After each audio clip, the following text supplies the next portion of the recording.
Welcome to Red Ice Creations Radio. Thank you for tuning in. It's good to have you here. I am your host, Henrik Palmgren, and we are coming to you from Sweden in Scandinavia. And you can find us worldwide, of course, where internet is available anyway, through our website, redicecreations.com. Up there we have news, forums, newsletter, a member section with our entire radio archive, films, and we have a live stream coming soon too, so stay tuned to redicecreations.com. Alright, our guest today is Neil Kramer. He is behind a blog called The Cleaver with some pretty interesting articles on it, and we have a few things, so to speak, here on the menu. Seeding consciousness, the imagination, self-actualization, and eschatology. You can find Neil's blog at thecleaver.blogspot.com, where you can find a lot more of his very interesting writings.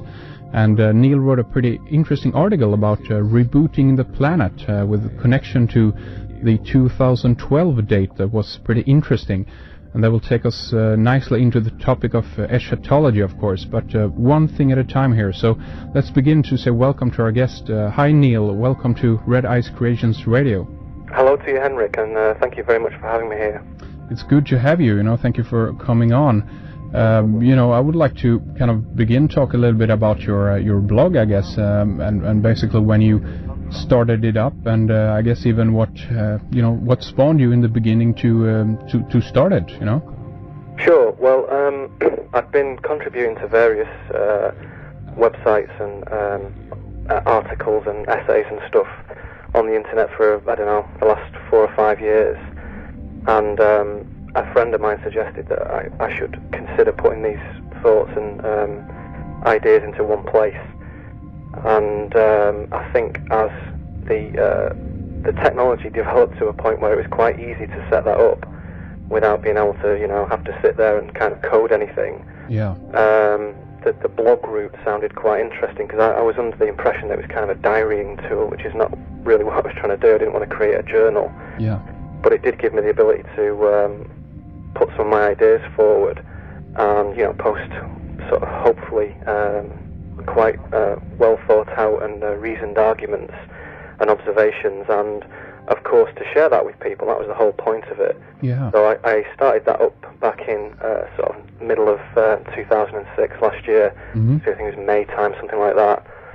And usually I post 1 or 2 articles a month, and I get a lot of emails and comments and so on, which are usually pretty positive. So it was just really a way to participate a little bit more in this sort of alternative community, and the people who were on one side looking at the New World Order and conspiratorial messages, and on the other side people who were interested in consciousness and new sciences and new technology and ancient civilization. So it was my attempt to say, well, there's a point where all these things meet, and I'd like to put forth my humble ideas on those things.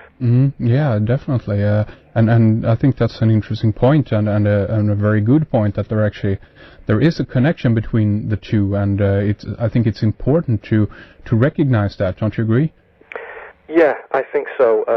One of the things I've mentioned to other people in the past is I've been very wary to get too far down the kind of negativity route, where if you do peel back the sort of first layers of the world, the first thing you see is that it is indeed controlled by a kind of unelected shadow group of people. Yeah. And I think it's a mistake if people stay on that path and just continue to unravel that endlessly and go into all the millions of shenanigans that these guys get up to. So my view has been, well, that's important to understand that, and it's important that researchers are out there doing that work.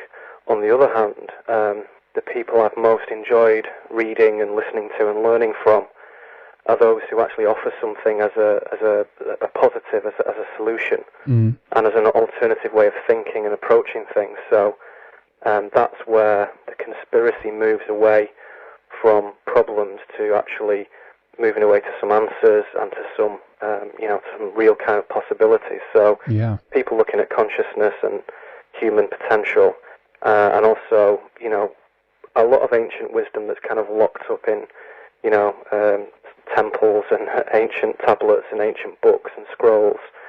I just got the sense that the information and a lot of the answers are kind of all out there. It's there, some of it's on books on the shelves. The most interesting stuff is there to be dug up, but anybody can do it. So as long as you can spare a little bit of time, I felt that some pretty profound information is out there lying around. Oh, yeah. And, the people I was most interested in are the people who'd identified the problem and then gone away and said, well, what can we do about it? Because it's not the sort of issue where you can go away and, raise an army and create a fortress and, storm the gates. It's not that kind of issue. I see what you mean.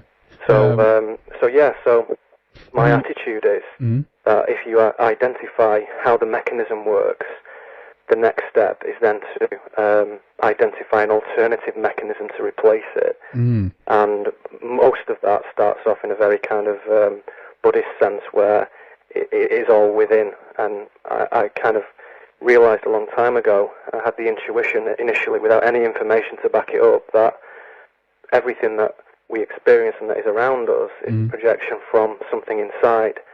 And it's only been in the last, 5 to 10 years maybe where I can actually back that up with information and, some kind of quite, indisputable science, but also a lot of ancient wisdom as well where, quantum physics begins to describe what, certain cultures knew sort of 40,000 years ago. Yeah, I see what you mean. And I guess also that recognizing that there is a dark force or a hidden hand behind events on this planet, and recognizing the conspiracy actually is a way into the subject. I mean, it opens up your mind in a way, and you take in possibilities within your mindset that actually, makes you basically open up your eyes, right? Yeah, definitely. I think that without the conspiracy element, a lot of kind of Western thinking would be, not sufficiently impacted to bother to do anything about it. If you just said to someone things aren't quite the way they seem and, the world is a mysterious place, they'd think, well, yeah, okay, whatever, and, go back to watching TV. But if you approach it from the angle that, do you realise that the government is unelected? Do you realise that the decisions are made outside of the government? Yeah. Do you realise that there is no such thing as money? And so on and so forth. You can at least raise some interesting questions in people's minds. I mean, my first experience was, I think, on the so-called path in inverted commas. When I was a lot younger in my teens, I was more interested in, I think, what they call kind of self-development and personal development, and interested in just kind of making my mind a bit sharper and, kind of giving myself some therapy just to iron out issues and be able to think more clearly. So my path started off with, looking at things from a philosophical nature and reading people like Nietzsche and Heidegger and Sartre and Schopenhauer and stuff like that. And it kind of progressed onto, it took a sort of 45-degree turn from there and looked at, what people at the time in the sort of 80s were calling the paranormal and the mysterious, kind of phenomena. Sure. And then there seemed to be some kind of integration of that into shamanism, which was something that was kind of popped up out of nowhere. And I read some of the works of Carlos Castaneda and was pretty impressed by him. And in subsequent time, I think it's probably fair to say that a lot of his work was a creation, and some of it is fictional. However, the content of his 6 key books was, astonishing in the quality of information in there. So to me, it didn't matter that it wasn't actually, anthropologically correct. The key messages within it were still very important. And that development continued, and I was, quite happy reading books and doing my own thinking and writing occasional pieces that I'd put out there. And two events I would put it down to, one quite a funny one and one quite a serious one, brought about a mental shift that forced me to put more focus and energy into this discovery and this exploration of what's really going on. The first one was the release of the film The Matrix in 1999, which I didn't actually see it straight away because I couldn't take Keanu Reeves seriously. Really? As an actor. Somebody said there's an incredible film that's come out starring, X, Y, and Z, and I thought, oh God, I'm not going to watch that. It sounds terrible. When I did actually get around to seeing it, aside from the effects, the special effects and so on, I was astonished at the perfect metaphor that the Matrix had put forward as an idea in the film, what was actually happening in the real world. And I was literally stunned, and I kind of sat there in the chair, and the experience of the film and the story and the action was completely secondary to my own astonishment that the Andy and Larry Wachowski, who put the film together and were responsible for it, had managed to synthesize what potentially is a very, very complex subject into quite a neat and tidy one piece film, which later they expanded to be three films. So that was a real turning point, and I think it's things like that that were the genesis of the synchro-mysticism idea that's put forward by some of your other guests. Sure. And I think that if anybody doubted the sort of credibility and veracity of synchro-mysticism, I would point them to go and watch The Matrix and sit down, with a cup of tea and just sit quietly and watch it on your own, uninterrupted, and think about that again. The second thing was the September 11th mega ritual, the destruction of the World Trade Center. And I was actually in France at the time when that occurred on holiday. And so it was slightly surreal because all the coverage I saw of it was in French. And although I can, go and buy some bread and a glass of wine, I can't get much further than that with the language. So all I could look at was the pictures and, pick out the odd word of commentary. The house I was staying in didn't have any CNN or BBC. It was all just pure French TV.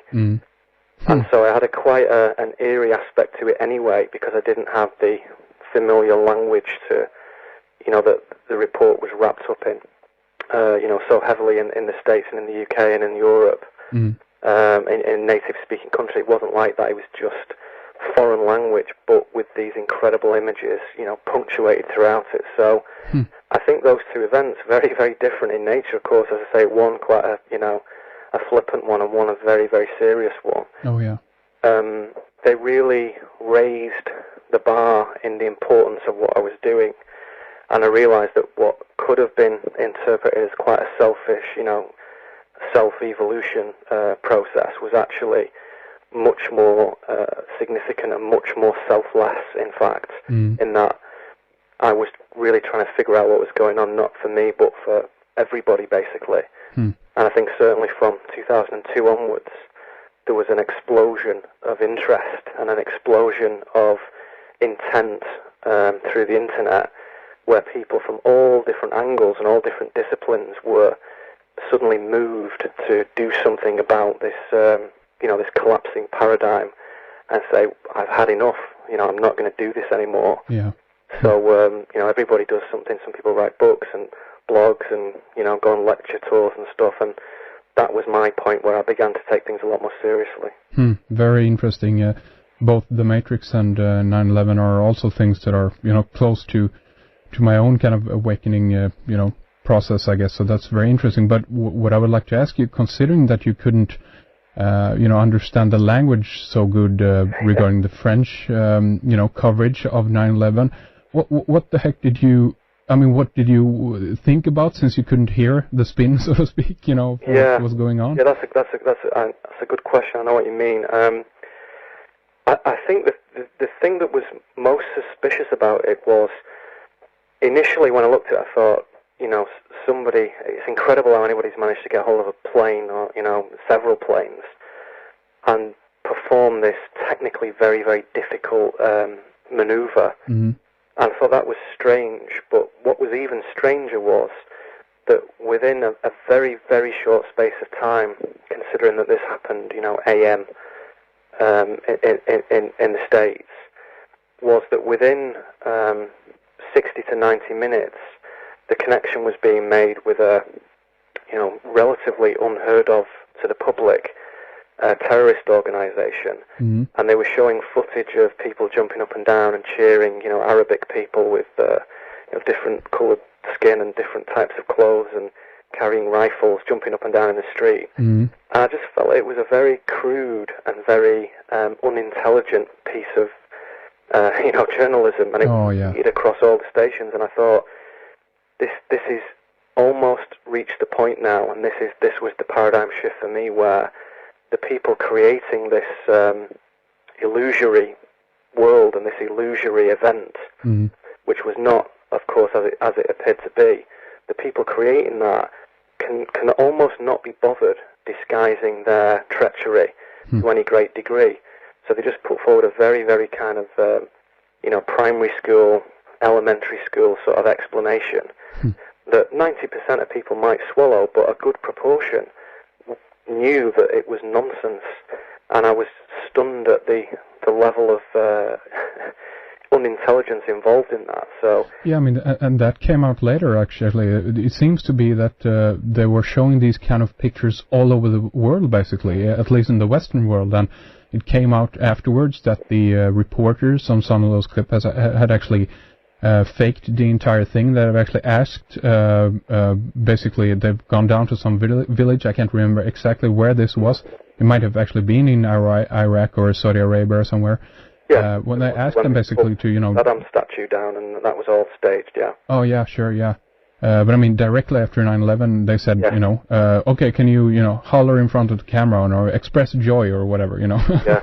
Jeez, it's incredible. But it was stunningly bad piece of television to be, caught up in, and my feeling was that it was at that point, although I'd long held this suspicion, that news suddenly lost all credibility, because certainly in Europe, and you'll be aware of this, the BBC is considered to be one of the last bastions of integrity and diligence and conscientiousness in news reporting, and they were some of the worst culprits in skewed non-news, So when I was looking at that, I felt, sick to the stomach, really, that it had happened. Yeah. And then also a parallel feeling, which was I felt vindicated in my suspicions of that news was nonsense all along, that I could not really put my finger on. And now I had this very, palpable, event that can now be evidenced clearly that there were no 19 Arab hijackers. Many of them were reported still alive and, puzzled, walking around Saudi Arabia. And I've still got that BBC News article linked up somewhere. And, all the things we have now discovered about the building and steel temperatures and so on and so forth. So there's hundreds of good websites and hundreds of bad ones, but lots of information on 9/11 that if somebody can be bothered to spend the time to do it, it is clear in the first 15 minutes that something is badly wrong with the official version. Oh, yeah. So, as other people have commented, it was actually a surprise to note this gift from the New World Order of such a botched event. So although in execution it was successful, its effect, its mega ritual effect was successful, but it also served as a gigantic awakening event for all those who were on the edge. Yeah. And that seems to be an incredible gift that was given to us. It's pretty bold of them to do something like this, because I mean they have to, if it is true that they're running supercomputer, what do you call it? They're running these scripts on how the reality will play out and so forth. Yes. I mean, something would in there must suggest that an event like this would actually tip a few people over, so to speak. What do you think? Yeah, that's right. I know what you mean. If they modelled this on, supercomputers that model all potential outcomes, I think pretty early on, even if you just had 10 people sat around a table, somebody would say, but won't this serve to awaken, those who had suspicions? Yeah. Well, okay, we won't do that then. Yeah. So for whatever reason, that was considered an acceptable outcome, aside from the other main purposes of it. Mm. I mean, it's a long description of why I'm here, but I think everybody can relate to those things. Oh yeah. The Matrix is getting on for, 10 years old or thereabouts since it was actually put together. Sure. But it was at that time that I realised, as I say, this was not a personal path. It was a path that everybody is actually on, and some are more aware of it than others. But as I've gone down my path, I've realised that everybody has this same goal, which is to a point of greater awareness and a point of ultimate transcendence. Yeah. And I think that is a natural state of human existence. And although we may look around at some of our fellow human beings and wonder why they aren't interested and why they seem completely, nonplussed by the whole thing, I would suggest that any apathy of that nature is an artificial state of being and is a signal that something has been suppressed in that person. So you do tend to find that those who are deeply uninterested are still pretty plugged into the grid somewhere, whether it's news or current affairs or popular culture or popular media. And there has to be some disconnect from that before people have the sort of courage to recognise that curiosity and exploration and personal sacrifice and group collective consciousness is okay. It's normal. That's what everybody really deep down is all about. So I have more faith in people than I used to do, because I realise now there is a good reason why so many people seem so thick and stupid. It's not entirely their fault. Sure. There is an active campaign to keep people that way. Oh yeah, definitely. Some would say that the 9/11 events was also kind of a signal for the beginning, I guess, of the end, or the apocalypse, basically, or the unveiling, as you refer to it in your article about 2012 and rebooting the planet. And this, of course, really gets into the topic of eschatology. What do you think about that? That this is a kind of a big signal in that way that, okay, something actually is coming down or ending at this point, and something new potentially is beginning, Yes, I think so. And my attitude to, end of the world talk and apocalyptic talk and all that kind of stuff has radically changed in the last 5 years. Science and mainstream news tells us that everything happens very slowly, and the galaxy moves very slowly, and evolution moves very slowly, and everything takes millions of years, and there's no great surprises in store, people, so just go back to work and carry on and don't worry, and eat crisps and drink beer and watch TV and don't worry about it, get back to it. Yeah. In actual fact, when you take a closer look again, giving oneself the time to do these things is always very important. If you do that and take a look, it becomes clear from a biological, from an astronomical, and from an entheogenic point of view. I'll come back to that word in a minute for anyone who's not familiar with it. The world doesn't behave in that way. The world is quite a violent, mutational and unexpected place where things move very quickly, and history is not the gentle line, the gentle linear yardstick that we've been led to believe. In actual fact, great, incredible events come about that radically change things in a very short space of time. So I think in the 50s, Immanuel Velikovsky gave us the idea that there was some kind of solar event that came about, or certainly a solar system event that radically changed the face of the Earth, and this was a repeatable event that came around, and planets got knocked out of orbit, and tidal systems were, violently changed. Yeah. And so the Earth was remapped within a matter of weeks or months, Yeah. So everybody was hugely affected by that. and a lot of the ancients would try and give us their knowledge of this event, which had been built into buildings and structures and pyramids and so on. Yeah. So if you want to approach it from that point of view, that is quite end of the world-ish. However, it was really the works of people like Ian Lungold, who was a kind of a Mayan researcher and a guy who was just, generally interested in the mind, and Carl Johan Kalman, Sure. who brought to my attention the whole idea of the Mayan calendar, which is, probably people are bored of hearing about this. So 5 years ago it was much more interesting. Nobody was really that into it, but now many people are aware of it. Sure. The key thing that changed my attitude to eschatology, the eschaton being the event at the end of an age or the end of time, and eschatology being the study of final things.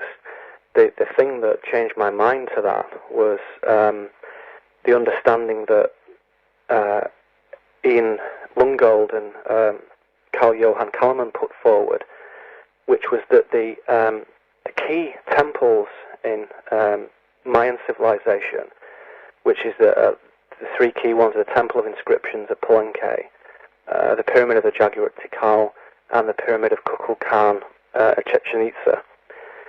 These represented in their 9 layers the calendar, the Mayan calendar, and each layer indeed represented a period of time, if you want to think of it in linear Western terms, and a period of consciousness, if you want to think of it more accurately in the frame of reference that the people who built it were considering at the time. So what we end up with is a model of consciousness where the Mayans mapped those stages and those events to historical time and to linear time as we would know it. So each stage represents a whole kind of raft of human development or galactic development. So to explain that a little bit, one of the early stages would be to do with cellular creation, which lasts, an incredibly long time. Oh, yeah. From zero to the creation of cellular life. Kalman was suggesting 16.4 billion years.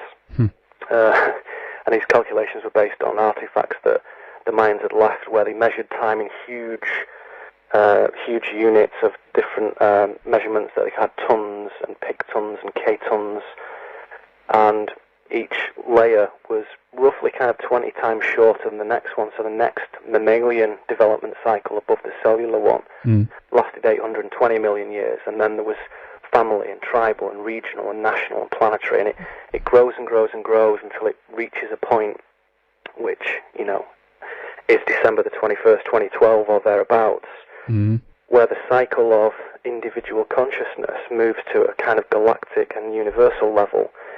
So their pinpointing of the time is not the end of the calendar, it's the end of the cycle at the top of the pyramid to say the cycle has been completed. There are more after it, but we're not mapping them because that is where consciousness moves into a whole new level, or as Kalman called it, non-dual cosmic consciousness, which is a little bit new agey. Terence McKenna, he used to refer to that as a singularity, or the point in time where all things that are possible can happen simultaneously. So that is the paradigm shift that I think is much more likely, where consciousness jumps to a new level, and depending on your frequency of consciousness, you would experience that in different ways. So if you were a guy who is, living a very straightforward life, it may be an apocalyptic event that comes about and ends your life and ends your consciousness. If you are a serene, highly intelligent guy sat on top of a mountain meditating in a temple in Peru or something, you may have an entirely different experience of that, where the material world dissolves and where consciousness moves, as many researchers describe it, into a fourth dimensional density, into a higher vibrational frequency range, which is probably what happens to us every night when we go to sleep, but just on a more permanent basis this would then come about. And so my belief is that your state of consciousness and your frequency of consciousness will dictate what your experience is. So some people will end up saying, well, nothing happened, it's all the same, I still can't pay my mortgage, and life is still, not very good. Other people will hugely leap forward in their personal evolution, and other people will disappear. And although I find that quite, I say that cautiously now. Yeah. I do feel that there's a lot of work that can back that up. And I did some work in the summer of this year in Glastonbury and in Wiltshire area in the UK, which is the kind of heart of the crop circle phenomena. Oh yeah. Put some bits and pieces of the puzzle together, which helped me understand that. I think the thing most people have such a big problem with is, if you're talking about something that is so otherworldly, so difficult to get your head around, how can you think in those non-ordinary reality terms, and how can you relate to it? What does it mean? I don't understand. You're going to have to translate that for me. And unfortunately, a lot of this stuff is not translatable in that sense. So, there are a number of ways I would suggest people can, go and take a look at a different level of consciousness.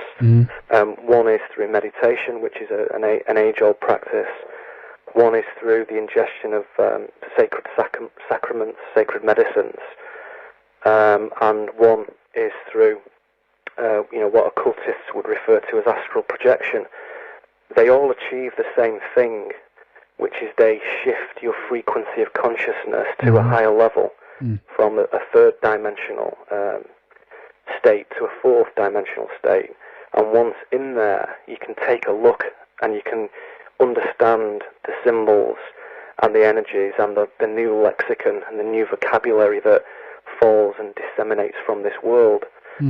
Without that, it's difficult to translate it into a book that you can pick up and sit down and read. It's difficult to discuss. It's one of the things, as Morpheus says to Neo, that you can't be told what the Matrix is. You have to go and take a look for yourself. Sure. And that is certainly my experience with this level of consciousness. It is not something to be discussed for much time. It's not something to bother about too much. You have to step outside of this and go and have a look at it. And dependent on your belief system and dependent on your resources and your bravery, you can choose a number of different means to go and have a look. So I wouldn't, I wouldn't recommend anything across the board to anybody in particular, but there are means to do it. The techniques exist, they are there. So anybody who cares enough can go and have a look and try it for themselves. Oh yeah, I totally agree with what you're saying there. It's a very personal thing, and you also mentioned, I guess disappearance of people or a kind of a transcendence in a way. Do you think that actually dovetails with the idea of the rapture, since we're within the context of different religions or whatever your background is to this, so to speak? Yes, I think in absence of a strong personal level of consciousness, you become absorbed into a kind of archetypal system of belief.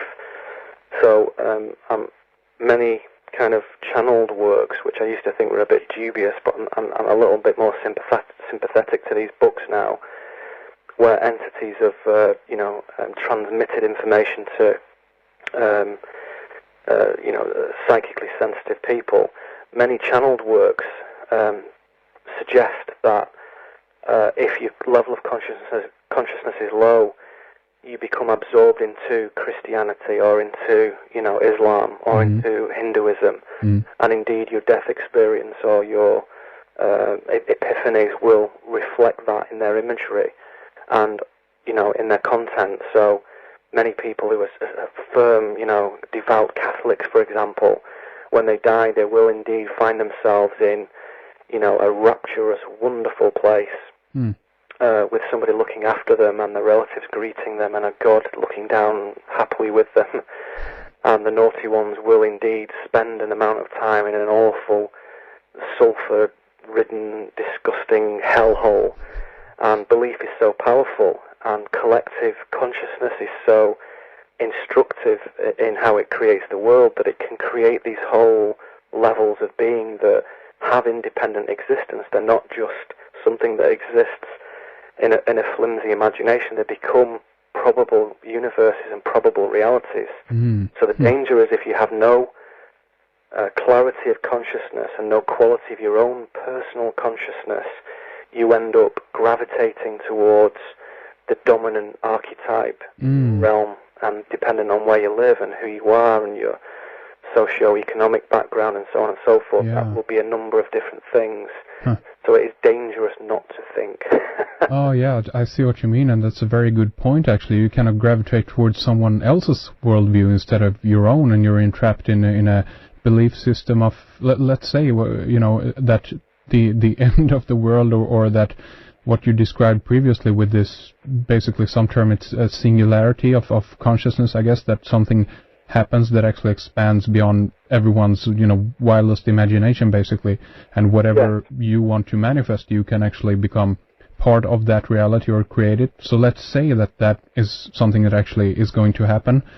Then if you don't have a clear vision of where you want to be, or who you want to be, or where you want to be at, or what kind of experience you want to have, you potentially then could end up in someone else's, and if that is a nightmarish type scenario of an end of the world thing, we're in very big trouble, I guess. You're in trouble if you can't think for yourself, and if you can't develop your own spiritual vehicle and your own frequency and your own awareness. You're in trouble, and you end up being sucked into someone else's belief. And the belief is not just a mental conjuration of the brain, it is an actual physical, real place, just as physical and real as this. I would suggest that we remind ourselves that we are not our thoughts, we are not our personality, we're not even consciousness. Consciousness is the programming language of the universe. We are consciousness conductors, that's what we do, that's who we are. Consciousness comes through us, it emanates from us.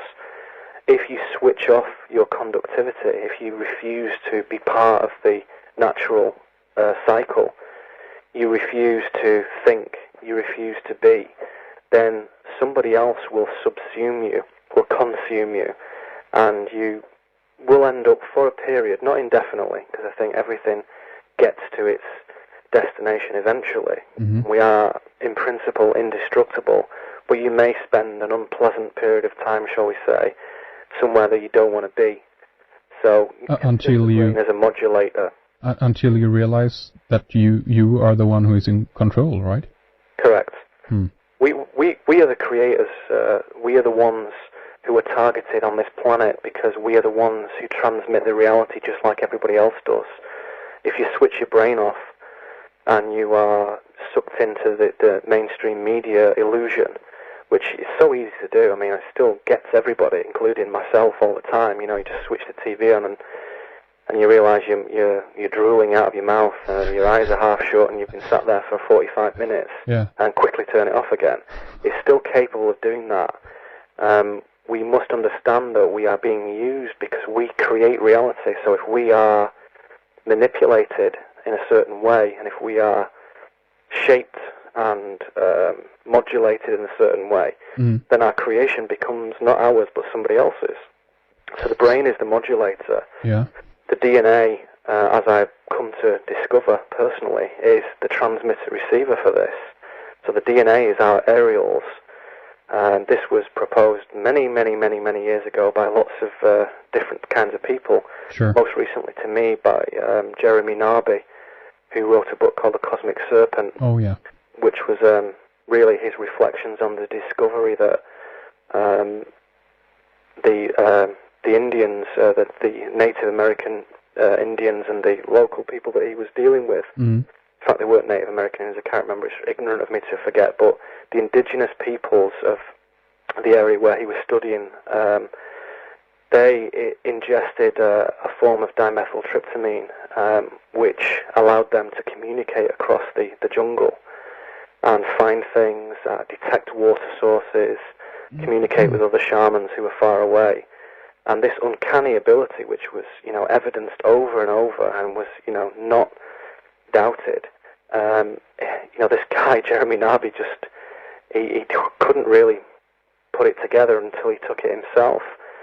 And he realized that what it appeared to be doing, and this constant reference to the serpent and to the snake, was not quite the sort of demonic, dark images we get from the New World Order. Mm-hmm. Instead, in this culture, the snake was actually the DNA double helix spiral.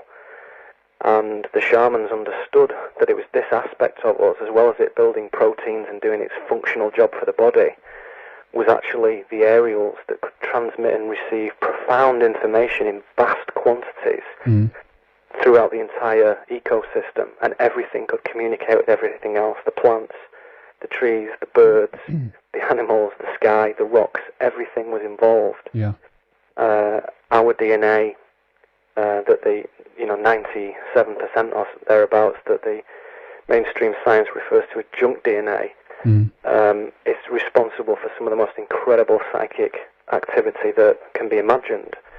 The DNA is also the connection to what some people call the Akashic Record, which is the Earth's own history of all events and all things and all thoughts, not only on a global level and on a huge level, but on a very personal level. All dreams, all smells, all moments, all the most intimate things that we all individually experience throughout our life are permanently stored in this Akashic Record, which is a vast network of DNA.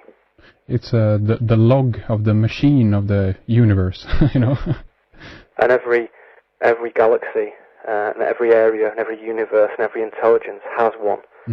And of course, these link together in the same way the internet does to produce all ideas, all events, all things. So nothing is lost. Everything comes to an end, but nothing is lost. Also, I read that a while back, the Jeremy Narby's book, the Cosmic Serpent, and yes. One thing that was very interesting there actually was how he was told by the natives that I think he was in Bolivia or something like that. I can't remember exactly now. Yes, I think you're more on the track than I was. I think it was somewhere in South America anyway, but he actually was told by these natives that they were given instruction basically on how to make or produce a form of sedatives with different mixes of the plants down there, and this was amazing because this was actually non-toxic when ingested, but powerful enough to knock out an animal basically, so they could eat it.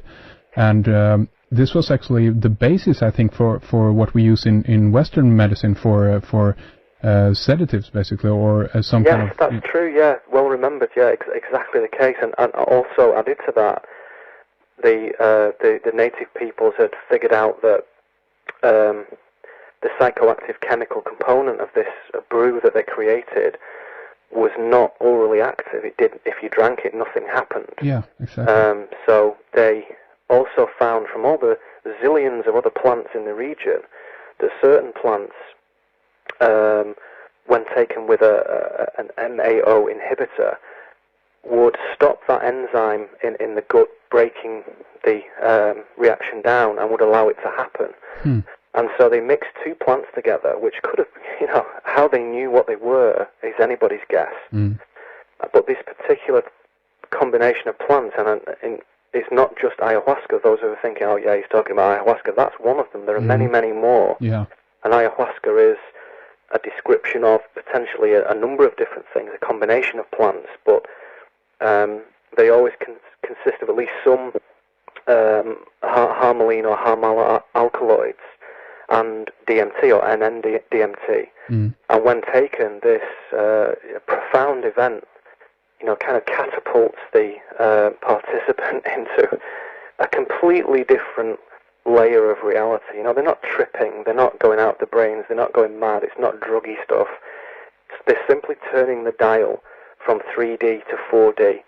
And if your system of reality and your system of navigation is limited, for whatever reasons, you're going to find that a very confusing, strange experience and come back and not really understand it. If you have spent time to clear your mind and to think truly and credibly about your own existence, then it will mean a lot more. So more and more people like David Icke and Graham Hancock are beginning to personally participate in this, and you can read their books and see what they think about it. And when they do, they invariably come back with quite a deep message, which is a personal message from the vine, as some people call it, which provides a connection to the Mother Earth that obviously in the West we lost eons ago. But this specific medicine, because that's what it is, this specific medicine taken in the right setting, in the right place, and that's what it's all about with this thing. It's not something you do in your bedroom at home. It's something you go to take with an ayahuasca expert. Then in that particular setting it has much more of a connection to where it comes from, what it means. So it has a hugely cathartic effect on the user, and it cleans them out, and it points them in the right direction, and it gives them a good hiding if they've not been very good, and encouragement if they're doing well. So it's like the ultimate personal, no bullshit critic that can see transparently through you. So it is a medicine, that's what it is, and just like any other medicine, it's not to be abused, it's not for fun, it's not something you do for kicks. Yeah. It is a medicine. Yeah, that's an important thing to point out, and also that I think there's, as you mentioned, there are different kind of ways to reach this level, and going through that particular experience might not be necessary for everyone, perhaps. You could get there through other means, Yeah, some people, if you're lucky enough to live in areas where Zen Buddhism is practiced, there are equally effective methods. They require a lot more discipline. They require a lot more effort. But the result is the same thing. It is a shifting of that consciousness level, a shifting of that frequency. So imagine that the thing you are doing is, you're stuck on the 3D frequency all the time. You don't have a dial on a radio that you can move. It's just stuck on that frequency. These practices, these techniques, these medicines, these systems of enlightenment, they exist to create a dial that is on your head. And when you turn the dial, you suddenly have a new station to go to. And you can turn it back again as well, which is helpful. So that's what this thing does. It opens up the mind. It does expand the consciousness, to use that 60s expression. But it expands it in such a way that it is done within a natural context. So you can go and take a look at these things and experience them. So I would recommend people look at the information. I'm not suggesting everyone dives out and heads over to the Amazon to have a go. Sure. Look at the information. Listen to some of the people from the West who've done it, and see what effect it's had. Not just the sacred medicines, but also the meditation techniques. There are many, many Westerners who've gone across on personal journeys to discover meditation and its purpose. It's nothing to do with relaxation. That's a byproduct. That is an epiphenomenon of the main event. The main event is to shift the frequency of consciousness from the habitual 3D realm to another one. That's what it's for. Yeah, exactly. Very good point. And do you think that this might also connect with the idea that you briefly mentioned by Terence McKenna talked about the time wave zero idea, that potentially we're approaching a point in and around 2012 then again, but that seems to be pointing towards that date, that we could end up in a world where, I guess, dream time and linear time kind of merge or become mixed in some way, or that Terence McKenna, kind of began his ascent into the annals of philosophical fame as an ethnobotanist. So he would study the plants and the systems of chemicals that run through them and the relationship between people.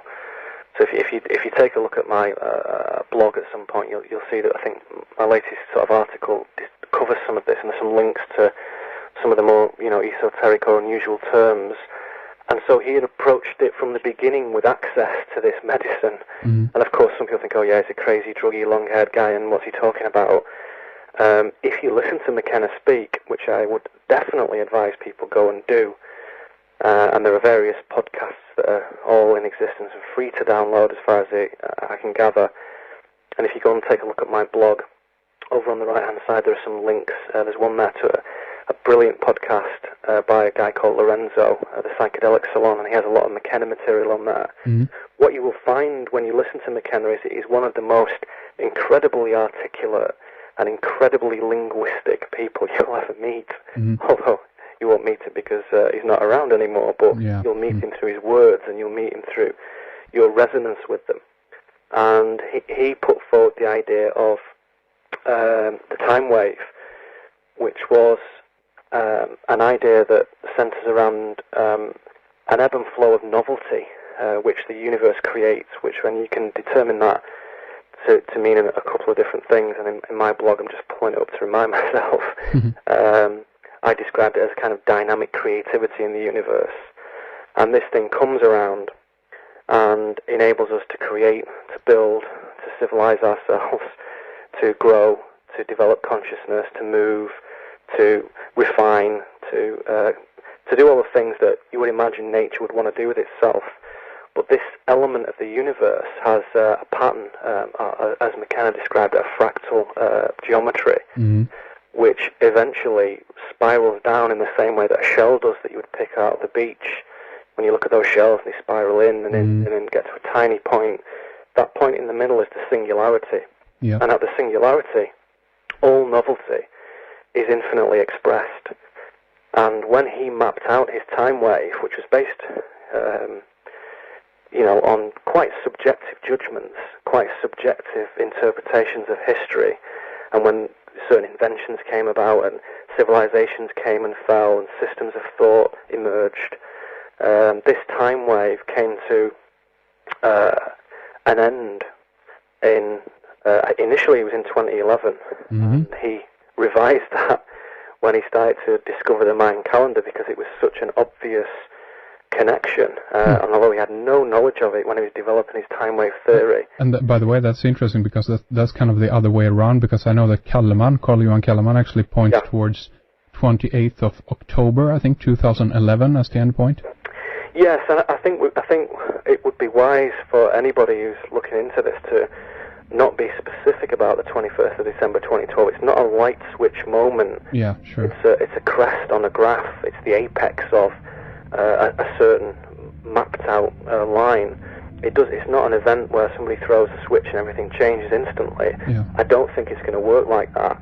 You can see the events in progress now, and you can figure out where we are on the line now. That is just a point on a process. It's not something that did not exist that will suddenly come into existence. It is a moment of maximum potential and maximum possibility. And as McKenna described it, at this concrescence of infinite novelty, all conceivable things will occur simultaneously. And as I say, at the time, he was not aware of the Mayan calendar. We only have his word for that, but I believe he is a man of his word, so that is okay with me. And when he did discover the Mayan calendar, he realized that there was such a tie-in with what he was doing that he revised his information quite openly and said there is clearly a connection here. So I try and draw some of the interesting possibilities together in my blog piece about McKenna, about Kellerman, about the brilliant Ian Lungold, who's now sadly not with us anymore either. Yeah, that's right. And what those things mean for eschatology, what they mean for so-called apocalyptic news reporting, to try and clear up what the word apocalypse actually means. So yeah, as ever, I'm really pulling various threads together and putting my own interpretation on top of those. Yeah, and you do it very good, very well, I should say. And I want to ask you here: do you feel like continuing in our subscriber section and continuing this interview there, because we're actually almost out of time here in the first segment? Sure, yes, I'd love to. All right, very good. What I want to do here, though, before we end off, is that I know that you're writing a book, and I know that you're very busy with that, keeping up with that, and I also want to leave the floor open in the last few minutes here just to let you mention your blog, or if there's anything else you want to leave us with in the first segment here. Sure, well, that's very kind of you, thank you. take a look at my blog, which is thecleaver.blogspot.com. Go and have a look. See if you can find anything interesting. I hope you can. Certainly lots of things we've touched on in this hour, mentioned in greater detail. There's a bunch of articles on there this year. There's some going back to last year as well, so everything's still there. It's all free and open. There's no kind of ugly adverts, so hopefully it'll be pleasurable to move around. There is also some links on there to sites that I think have good information and are worth looking at. And if you click on the About Me section, you can see a little picture of Patrick McGowan. That isn't me, it's someone else. And if you click on that, it will give you my email, which you can certainly communicate with me if you wish. And also a book I'm working on at the moment, which I expect will surface in March 2008. If anybody's interested in that, I can pass you information about it and put you on the kind of, first line of receipt. So anybody who wants to take a look at a kind of consolidation of my feelings and thoughts, and that book will hopefully reflect those things. So that's it. Wonderful. Thank you very much for giving me this opportunity to talk, and I hope it's been interesting. Absolutely wonderful. Looking forward to that in March, everybody. And in the meantime, check out thecleaver.blogspot.com. So Neil and I are going to take a little break here, but we'll see you on the other side of this break. So thank you so much for coming on, Neil. Thank you very much. Don't miss our subscriber interview with Neil Kramer. We're going to talk more about atheism and how other people's versions of reality is being imprinted in us through the media. We're also going to talk about Abraham Maslow's pyramid of needs and how this connects with the pyramid with the removed capstone, the all-pervasive symbol of the power structure. So don't miss this excellent continuation coming right up in the subscriber section. Head on over to redicecreations.com to find out how to sign up and tune in. Big thanks to Fredrik behind the controls and to you for listening. We will be back on Sunday with Bruce Lipton to talk about the biology of belief. This is Henrik Palmgren. Until next time, all the best and take good care.